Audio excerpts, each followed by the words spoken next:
Γεια σας! Σήμερα θα σας δείξω πώς μπορείτε να εξοικονομήσετε πραγματικά χρήματα κατά τις αγορές σας στο Temu. Αν είστε αγοραστής από την Ελλάδα, αυτό το βίντεο είναι ακριβώς για εσάς. Βλέπετε ήδη βήμα προς βήμα τι πρέπει να κάνετε για να λάβετε την έκπτωση. Στη συνέχεια, στο βίντεο θα αναφέρω γρήγορα όλα τα βήματα. Κατανοήστε το βασικό. Το Temu είναι ένα τεράστιο διαδικτυακό υπερκατάστημα, όπου θα βρείτε χιλιάδες προϊόντα. Από ρούχα, gadgets και αξεσουάρ για το σπίτι, μέχρι ηλεκτρονικά, παιχνίδια και δώρα. Αλλά το καλύτερο είναι ότι μπορείτε να αγοράζετε φθηνότερα, χρησιμοποιώντας ένα κουπόνι έκπτωσης.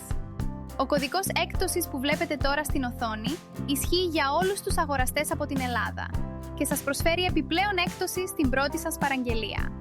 Και τώρα θα σας δείξω βήμα προς βήμα πώς να τον χρησιμοποιήσετε.